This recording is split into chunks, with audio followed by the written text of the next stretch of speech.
तो आज फिर से स्वागत है आपका एक क्लासेस में। पिछली क्लास में मैंने आप लोगों को गॉस की प्रमेय का पहला अनुप्रयोग कराया था। ठीक है, आज की क्लास में हम गॉस की प्रमेय का दूसरे अनुप्रयोग के बारे में आप लोगों को समझाएंगे और इसके द्वारा फॉर्मूला सिद्ध करेंगे। ठीक है, यानी कि हम गॉस की प्रमेय का जो दूसरा अनुप्रयोग है वो आप लोगों को सिद्ध करके दिखाएंगे आज। ठीक है, देखो दूसरा अनुप्रयोग क्या है। अनंत विस्तार की समतल आवेशित अचालक प्लेट के कारण वैद्युत क्षेत्र की तीव्रता ज्ञात करना। ठीक है, अनंत विस्तार वाली कोई पतली आवेशित चादर होगी। ठीक है, उसके कारण हमें क्या करना, वैद्युत क्षेत्र की तीव्रता ज्ञात कर दी है। ठीक है, अब देखो जरा ध्यान से, हम सबसे पहले डायग्राम बनाएंगे एक अच्छा सा। ठीक है, अनंत विस्तार वाली एक पतली आवेशित चादर बनाओ। यहां पर मैंने क्या करा, एक अनंत विस्तार वाली एक पतली आवेशित एक चादर बनाई।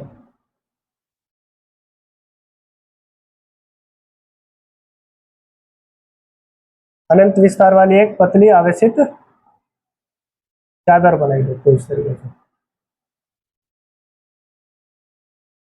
ठीक है, जिसका हमने ये अपना बोला कि अनंत विस्तार वाली एक पतली आवेशित चादर है। आवेशित चादर का मतलब है इसके पृष्ठ पर आवेश वितरित है। ठीक है, यानी कि पृष्ठ के अनुदिश इस पर क्या होगा, आवेश वितरित है। ठीक है, पूरी जो समतल चादर है उसके पूरे पृष्ठ पर आवेश वितरित है। ठीक है, मैंने प्लस आवेश यहाँ पर वितरित करके दिखा दिया आप लोगों को इस तरीके से। ये पतली आवेशित चादर थी।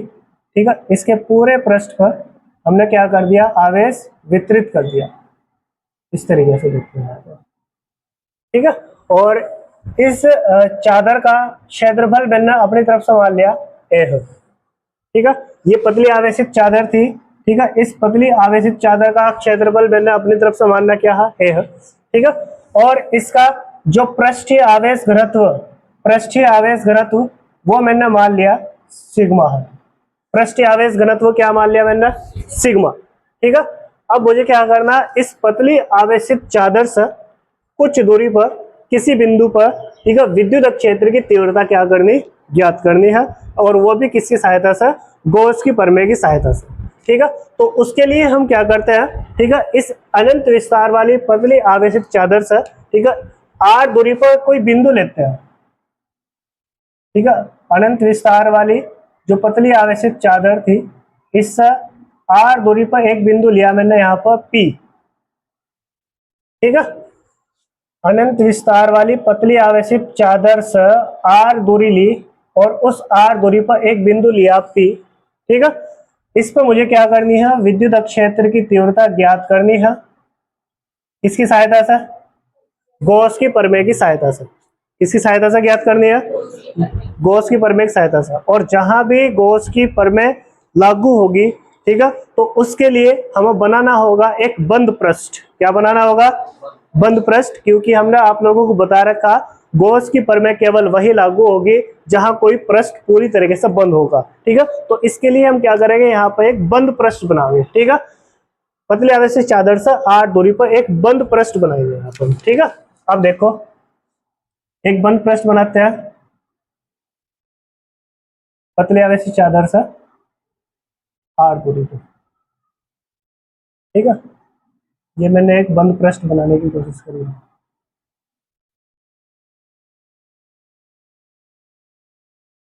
ये एक बंद पृष्ठ बना दिया। इसी तरीके से इधर की साइड भी बना दो, क्योंकि दोनों साइड को क्या करनी है, बंद करनी है। ठीक है, तो इधर की ओर भी मैं एक बंद बनाता हूँ, बंद पृष्ठ। वो भी r दूरी पे ही होगा, उसका भी ध्यान रखना। ठीक है, इस तरीके से एक बंद बेलनाकार इधर भी क्या बना दिया, पृष्ठ बना दिया। ठीक है, ये भी r दूरी पे ही बनाया मैंने, यहाँ से पतली आवेशित चादर से r दूरी पर एक बंद पृष्ठ बना दिया। ठीक है, अब इस बंद पृष्ठ से होकर गुजरने वाला हम कुल विद्युत फ्लक्स निकाल लेंगे। ठीक है, जिसकी सहायता से हम विद्युत क्षेत्र की तीव्रता ज्ञात करेंगे। ठीक है, और ये देखो एक बंद पृष्ठ बन गया। हम जानते हैं कि प्रत्येक पृष्ठ छोटे छोटे खंडों या अवयवों से मिलकर बना होता है, जिसे हम वो क्या बोलते हैं, क्षेत्रफल अवयव बोलते हैं। ठीक है, तो हम इसके छोटे छोटे खंडों से या अवयवों से होकर गुजरने वाला पहले विद्युत फ्लक्स निकाल लेंगे, फिर उसका कुल विद्युत फ्लक्स निकाल लेंगे। ठीक है, फिर गॉस की प्रमेय की सहायता से हम विद्युत क्षेत्र की तीव्रता ज्ञात करेंगे। ठीक है, अब देखो ये पूरा का पूरा पृष्ठ बनाया मैंने, एक बेलनाकार बंद पृष्ठ बनाया। ठीक है, हमें पता है कि जो प्रत्येक पृष्ठ छोटे छोटे खंडों या अवयवों से मिलकर बना हुआ होता।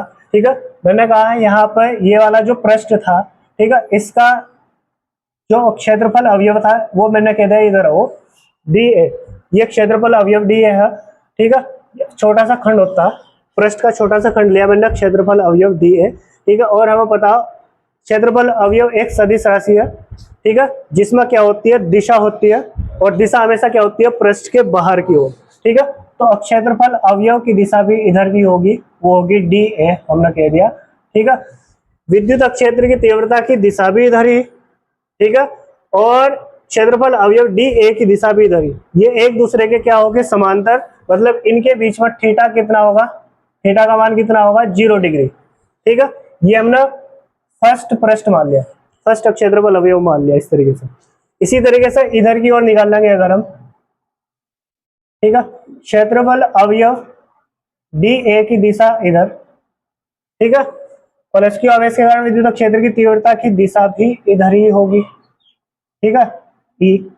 ठीक है, ये देखो, तो यहां भी थीटा का मान कितना होगा, थीटा का मान कितना होगा, 0 डिग्री, है ना। तो ये हो गया, हमने बोल दिया ये सेकंड क्षेत्रफल अवयव हो गया। ठीक है, इसी प्रकार से अगर एक क्षेत्रफल अवयव इधर की ओर ले मैं यहाँ पर, ठीक है, छोटा सा खंड लिया, तो क्षेत्रफल अवयव की दिशा हमेशा पृष्ठ के क्या होगी, बाहर की ओर होगी, तो वो कहा मैंने यहाँ पर क्या होगा, डी ए। ठीक है, क्षेत्रफल अवयव की दिशा देखो ऊपर की ओर है, और विद्युत क्षेत्र की तीव्रता की दिशा इधर की ओर, तो ये एक दूसरे के क्या हो गए, लंबवत। लंबवत होने का मतलब कितने डिग्री का कोण बना था यहाँ पर, 90 डिग्री का। इसे मैंने बोल दिया ये थर्ड क्षेत्रफल अवयव हो गया। ठीक है, ये हमारा डायग्राम बन के होगा क्या, कंप्लीट।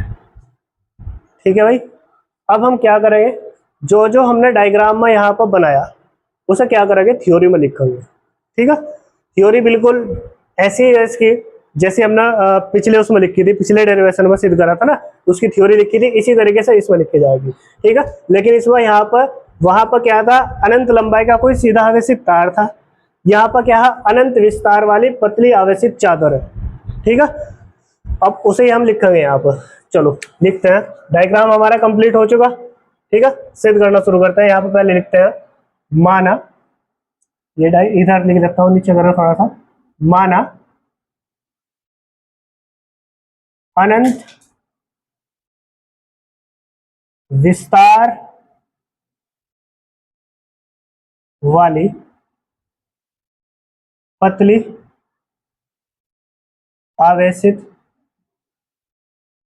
पतली आवेशित चादर है। ठीक है, हमने मान लिया कि अनंत विस्तार वाली पतली आवेशित चादर है। ठीक है, आवेशित का मतलब देखो, इसको आवेश वितरित है, मैंने पूरा का पूरा वो लिख दिया। ठीक है, माना अनंत विस्तार वाली पतली आवेशित चादर है, जिसका क्षेत्रफल, जिसका क्षेत्रफल ए है, तथा जिसका क्षेत्रफल क्या है, ए है, तथा पृष्ठीय आवेश घनत्व, पृष्ठीय आवेश घनत्व, तथा पृष्ठीय आवेश घनत्व सिग्मा है। पृष्ठीय आवेश घनत्व क्या है, सिग्मा है। ठीक है, हमें पतली आवेशित चादर से, हमें पतली आवेशित चादर से आर दूरी पर, आर दूरी पर बिंदु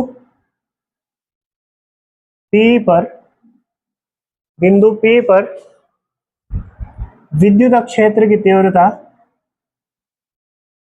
विद्युत क्षेत्र की तीव्रता, विद्युत क्षेत्र की तीव्रता गॉस की प्रमेय की सहायता से, गॉस की प्रमेय की सहायता से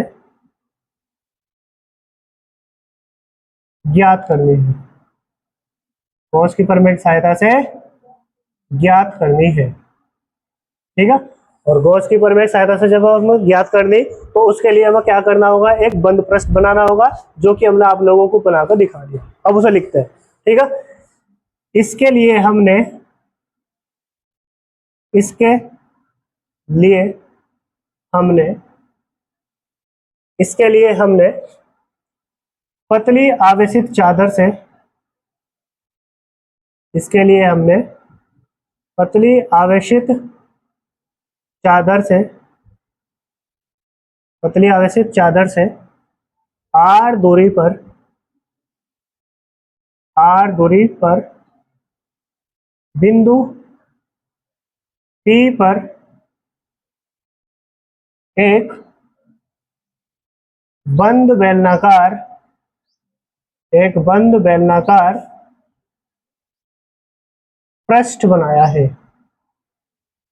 एक बंद बेलनाकार पृष्ठ बनाया है। ठीक है, इतनी थ्योरी लिखनी है बस इसको आप लोगों को। अब इसके बाद हम लिखेंगे यहाँ पर वी नाउ दैट। अब इसके बाद हम फॉर्मूला सिद्ध करना शुरू करते हैं। अगर मुझे क्या करना है, विद्युत फ्लक्स निकालना, तो विद्युत फ्लक्स फाई बराबर मैंने आप लोगों को फॉर्मूला बता रखा, ई dot D A cos theta. ये फॉर्मूला होता है विद्युत फ्लक्स के लिए, है ना। अगर मुझे पहले पृष्ठ या पहले क्षेत्रफल अवयव के लिए निकालना विद्युत फ्लक्स, तो फाई फर्स्ट लिखूंगा मैं इसके सापेक्ष में। फाई के सापेक्ष में लिखा मैंने फर्स्ट इक्वल टू क्या लिखा जाएगा, ई dot D A, E dot D A cos theta. अब थीटा की जगह देखो यहाँ पर क्या, थीटा का मान कितना, इसके लिए कितना है देखो, थीटा का मान 0 डिग्री। तो मैंने कहा E dot D A cos 0 degree. ठीक है, अब हमने कहा यहाँ पर देखो phi first equal to E dot D A. ठीक है, ई डॉट डी ए कोस 0 की वैल्यू कितनी होती है, कोस 0 की वैल्यू कितनी होगी भाई, 1। ठीक है, तो यहाँ पर हमने कहा phi first equal to E dot D A की गुना 1 करोगे तो क्या प्राप्त होगा आप लोगों को, ई डॉट डी ए, ये प्राप्त होगा। ठीक है, तो मैंने कहा इसी प्रकार, इसी प्रकार। ठीक है, अगर मैं इधर सेकंड क्षेत्रफल अवयव के लिए विद्युत फ्लक्स निकाल लूंगा, तो इधर भी देखो थीटा का मान कितना है, 0 डिग्री। ठीक है, तो निकल के यही प्राप्त होगा। ठीक है, बार बार कैलकुलेट करने से अच्छा एक बार लिख लेंगे। तो 5 सेकेंड इक्वल टू, ये भी हमें क्या प्राप्त होगा, ई डॉट डी ए, यही प्राप्त होगा। ठीक है, यहाँ पर फिर दोबारा cos 0 रखोगे, उसका मान कैलकुलेट करोगे, दोबारा ये प्राप्त होगा। मैंने लिख दिया इसी प्रकार, इसी तरीके से हम इसे निकाल सकते हैं। ये हो गया यहाँ पर। ठीक है, अब इससे आगे का मैं इधर सिद्ध कर रहा, देखो नाउ। अब देखो क्या होगा, मुझे यहाँ पे जो थर्ड क्षेत्रफल अवयव है इसके लिए विद्युत फ्लक्स निकालना। ठीक है, तो मैंने कहा phi third equal to E dot D A cos theta, और थीटा का मान कितना है इसके लिए देखो 90 डिग्री, 90 डिग्री होगा। तो मैंने कहा यहाँ पर phi third equal to E dot D A, इनके ऊपर वेक्टर भी लगा दिए होंगे, ई डॉट डी ए कोस 90 की वैल्यू 0, तो फाई थर्ड हमें क्या प्राप्त होगा, 0। ठीक है, फाई थर्ड क्या प्राप्त होगा मुझे, 0। ठीक है, अब मैं क्या करूंगा, पूरे पृष्ठ के लिए, ठीक है, पूरे पृष्ठ का कुल विद्युत फ्लक्स निकाल लूंगा। ठीक है, तो मैं कहूंगा यहाँ अतः संपूर्ण पृष्ठ से होकर गुजरने वाला गुजरने वाला विद्युत फ्लक्स, विद्युत फ्लक्स, ठीक है। संपूर्ण पृष्ठ से होकर गुजरने वाला विद्युत फ्लक्स अगर हम निकाल लेंगे तो वो क्या होगा हमारा फाई नेट, नेट का मतलब होता है कुल विद्युत फ्लक्स निकाल लें हम यहाँ, फाई नेट इक्वल टू क्या होगा, पहले वाला जोड़ देंगे यानी कि फाई फर्स्ट विद्युत flux plus phi second plus phi third, ठीक है। इन तीनों को उठा कर जोड़ देंगे तो कुल विद्युत फ्लक्स निकल जाएगा संपूर्ण पृष्ठ का, ठीक है। तो हमने कहा यहाँ पर देखो phi net equal to phi first, इसका मान देखो क्या है ई डॉट डी ए, ये दो भैया। इसी तरीके से फाई सेकेंड, इसका मान भी कितना ई डॉट डी ए, ये है ना, ठीक है, प्लस ये कितना है यहाँ पर 0, ठीक है। अब देखो जरा ध्यान से, मुझे कुल विद्युत फ्लक्स निकालना है यानी कि फाई नेट इक्वल टू